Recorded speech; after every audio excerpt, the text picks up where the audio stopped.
அனைவருக்கும் வணக்கம். Welcome to Joshna life style vlog.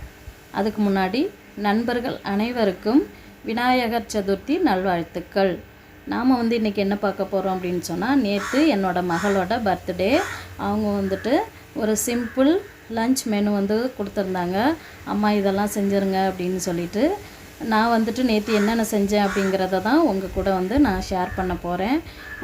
First chicken biryani செஞ்சேங்க.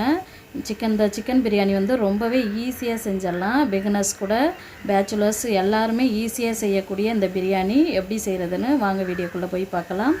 அதுக்கு நான் 2 பெரிய வெங்காயம் நீல வாக்கில் கட் பண்ணி வச்சுட்டேன். 2 பெரிய தக்காளி கட் பண்ணி வச்சுருக்கேன். 3 பச்சை மிளகா காரத்துக்கு எடுத்துருக்கிறேன். 1 டேபிள் ஸ்பூன் தனி மிளகாய்த்தூள், ஒரு 1/2 ஸ்பூன் பிரியாணி மசாலா எடுத்துருக்கிறேன். 2 டேபிள் ஸ்பூன் தயிர் எடுத்துருக்கிறேன். இஞ்சி பூண்டு பேஸ்ட்டு தேவையான அளவு, தாளிப்புக்கு கிராம்பு, ஏலக்காய், பட்டை எடுத்துருக்கேன். 1 கைப்பிடி அளவு புதினா, 1 கைப்பிடி கொத்தமல்லி எடுத்துருக்கிறேன். அடுத்ததாக பார்த்திங்கன்னா, பிரியாணி அரிசி ஒரு 1/2 கிலோ எடுத்துருக்குறேங்க. ஒரு 3 தடவை நல்லா வாஷ் பண்ணிவிட்டு நல்லா ஒரு 20 நிமிஷம் நல்லா ஊற வச்சு எடுத்து வச்சுருக்கேன். ஒரு 1/2 கேஜி சிக்கன் எடுத்துருக்குறேங்க. இதை நல்லா மஞ்சத்தூள் போட்டு நல்லா க்ளீன் பண்ணி சுத்தமாக எடுத்து வச்சாச்சு. இது தாங்க தேவையான பொருட்கள். வாங்க பிரியாணியை தாளிச்சிடலாம். அதுக்கு ஸ்டவ் ஆன் பண்ணிவிட்டு குக்கர் வச்சுக்கலாம். நான் இன்றைக்கி குக்கரில் தாங்க அந்த பிரியாணி செய்கிறேன். ரொம்பவே ஈஸியாக செஞ்சிடலாம். 2 டேபிள் ஸ்பூன் ஆயில் சேர்த்துருக்கேன். 1 டேபிள் ஸ்பூன் நெய் சேர்த்துருக்குறேன். நல்லா எண்ணெய் காஞ்சிருச்சுங்க. கிராம்பு, ஏலக்காய், பட்டை சேர்த்துக்கலாம். அடுத்தபடியாக பிரிஞ்சி இலை சேர்த்துக்கலாம். நல்லா பொரிஞ்ச பிறகு வெங்காயம் சேர்த்துக்கலாம்.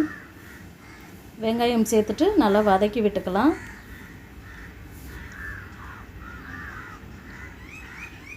இந்த ஸ்டேஜில் நம்ம 3 பச்சை மிளகாயும் சேர்த்துக்கலாம். சேர்த்து நல்லா வதக்கி விட்டுக்கலாங்க. ஓரளவு வெங்காயம் நல்லா வதங்கி வந்தாச்சு. இந்த ஸ்டேஜில் நம்ம புதினாவை சேர்த்துக்கலாம். புதினாவை சேர்த்து நல்லா சுருளை வதக்கி விட்டுக்கலாம்.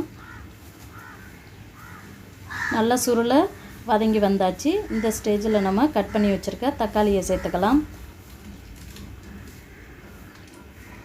தக்காளியும் சேர்த்துட்டு நல்லா வதக்கி விட்டுக்கலாம்.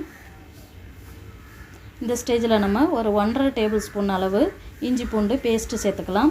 இஞ்சி பூண்டு பேஸ்ட்டு பச்சை வாசனை போகிறது வரைக்கும் நல்லா வதக்கி விட்டுக்கலாம். நல்லா வதங்கியாச்சு. கொஞ்சமாக ஒரு 1/4 ஸ்பூன் மஞ்சள் பொடி சேர்த்துக்கலாம். மஞ்சள் தூள் அதிகம் சேர்க்க தேவையில்லை. இந்த ஸ்டேஜில் நம்ம எடுத்து வச்சுருக்க பிரியாணி மசாலா, தனி மிளகாய்த்தூள் 2த்தையுமே சேர்த்து நல்லா வதக்கி விட்டுக்கலாம். நல்லா ஓரளவு வதங்கி வந்தாச்சு. எடுத்து வச்சுருக்க தயிரையும் நம்ம சேர்த்துக்கலாம். சேர்த்து நல்லா வதக்கி விட்டுக்கலாம். தயிர் சேர்க்கும் பொழுது அந்த பிரியாணி நல்லாவே சாஃப்டாக கிடைக்கும். அந்த அரிசி சாஃப்டாக இருக்கும். நல்லா வதங்கி வந்தாச்சு. இந்த ஸ்டேஜில் நம்ம இந்த சிக்கனை சேர்த்துக்கலாம். சிக்கனை சேர்த்து நல்லா மசாலா கூட நல்லா கலந்து விடலாம். என்னுடைய சேனல் உங்களுக்கு பிடிச்சிருந்துச்சுன்னா கண்டிப்பாக சப்ஸ்கிரைப் பண்ணிவிடுங்க. கூடவே பக்கத்தில் இருக்கிற பெல் பட்டனையும் தட்டி விட்டுருங்க. அப்போ தான் என்னுடைய வீடியோக்கள் உங்களுக்கு நோட்டிஃபிகேஷனில் வரும். இந்த ஸ்டேஜில் நம்ம கொத்தமல்லியும் சேர்த்து நல்லா கலந்து விட்டுக்கலாம். மூடி போட்டு ஒரு 5 மினிட்ஸ் வேக வச்சுக்கலாம். பாருங்கள் 10 நிமிஷம் ஆயிடுச்சு. இப்போ பாருங்கள் அந்த எண்ணெயெல்லாம் பிரிஞ்சு வந்துடுச்சு பார்த்திங்களா. அப்போ என்ன ஆகும்னா, அந்த சிக்கன் கூட அந்த காரம்லாம் சேர்ந்து அந்த சிக்கன் நல்லா டேஸ்ட்டாக கிடைக்கும். இப்போ தேவையான அளவு தண்ணி சேர்த்துக்கலாம். 1 கப் அரிசிக்கு 1.25 கப்பு நம்ம தண்ணி சேர்த்துக்கலாம். தண்ணி சேர்த்துட்டு நல்லா கலந்து விட்டுக்கலாம். கலந்து விட்டுட்டு இந்த ஸ்டேஜில் நம்ம உப்பு சேர்த்துக்கலாம். தேவையான அளவு உப்பு கொஞ்சம் சுருக்குன்னு இருக்கணும். அப்போ தான் நம்ம ரைஸ் சேர்க்கும்பொழுது ஈக்குவலாக கரெக்டாக இருக்கும். இப்போ மூடி போட்டுடலாம். ஒரு 5 மினிட்ஸ் நல்லா கொதி வரட்டும். பாருங்கள் நல்லா கொதி பிடிச்சி நல்லா கொதிக்க ஆரம்பித்தாச்சு. இந்த ஸ்டேஜில் நம்ம உப்புலாம் இருக்கா அப்படின்னு சொல்லிட்டு செக் பண்ணிக்கலாம். செக் பண்ணிவிட்டு இப்போ நம்ம ரைஸ் சேர்த்துக்கலாம். இது கூட நம்ம இது போல் ஊற வச்சு சேர்த்தோம் அப்படின்னு சொன்னால் நல்லா ரைஸ் நல்லா சாஃப்டாக நமக்கு கிடைக்கும். அதுக்காக தான் நம்ம ஊற வச்சு சேர்க்குறது. நல்லா கலந்து விட்டாச்சு. நல்லா கொதி பிடிக்கவும் ஆரம்பித்தாச்சு. இந்த ஸ்டேஜில் நம்ம கொஞ்சமாக கொத்தமல்லி அண்டு புதினா 2ம் கொஞ்சம் கொஞ்சமாக சேர்த்துக்கலாம் ஒரு வாசனைக்காக. அவ்வளோதான். குக்கரை க்ளோஸ் பண்ணிடலாம். 2 விசில் வந்த பிறகு ஸ்டவ்வை வந்து ஆஃப் பண்ணிக்கலாம். ஸ்டீம்லாம் அடங்கின பிறகு பிரியாணி எப்படி வந்திருக்குதுன்னு நம்ம பார்க்கலாம். இப்போ கடாயை ஸ்டவ்வில் வச்சுட்டு ஒரு 150 கிராம் ரவை சேர்த்துக்கலாம். இது வாசனை வர்றது வரைக்கும் நல்லா வறுத்துக்கலாம். நம்ம வந்துட்டு கேசரி செய்ய போகிறோம். ஒரு 2 டேபிள் ஸ்பூன் நெய் சேர்த்துக்கலாம்.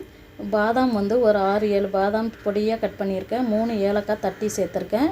இதை வந்து நெய்யில் நல்லா வறுத்துக்கலாம். இது போல் நெய்யில் நல்லா வறுத்தோன்னா கேசரி சாப்பிடும்பொழுது நல்லா நறுக்குன்னு வாயில் வந்து நல்லா கடிப்படும். அவ்வளோதான். இதை வெளியில் எடுத்து வச்சுக்கலாம். இப்போ தேவையான அளவு தண்ணி சேர்த்துக்கலாம். கொஞ்சமாக ஒரு பிஞ்சு வந்து சால்ட்டு சேர்த்துக்கலாம். அப்போ வந்துட்டு கேசரி நல்லா டேஸ்ட்டாக கிடைக்கும். இது வந்துட்டு கலர் பொடி கொஞ்சமாக சேர்த்துக்கலாம். Food colour. நல்லா தண்ணி வந்து நல்லா கொதிக்க ஆரம்பிச்சிருச்சு பாருங்கள். இந்த ஸ்டேஜில் நம்ம ரவையை சேர்த்துக்கலாம். நல்லா கட்டிகள் இல்லாமல் நல்லா கிளறி விட்டுக்கலாம். பாருங்கள், இதளவு நல்லா வெந்து வர ஆரம்பிச்சிருச்சு. இந்த ஸ்டேஜில் வந்துட்டு நம்ம நல்லா வெந்த பிறகு தான் நம்ம வந்து சர்க்கரையை வந்து சேர்க்கணும். தேவையான அளவு சர்க்கரை சேர்த்துக்கலாம். 1 கப் ரவைக்கு 3/4 கப்பு நான் சர்க்கரை சேர்த்துருக்கேன்.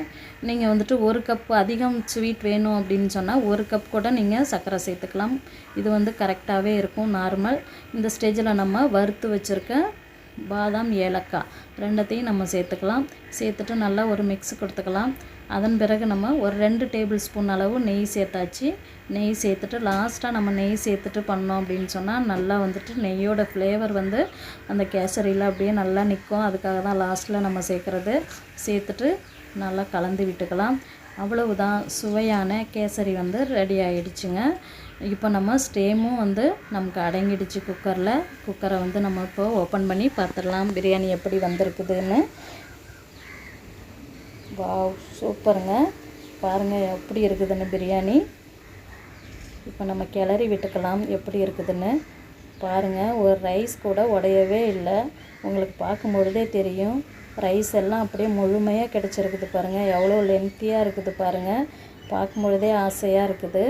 கலரும் பாருங்கள், பர்ஃபெக்டாக இருக்குது கலரு. அவ்வளோதாங்க. ஒரு பிளேட்டுக்கு மாற்றிக்கலாம்.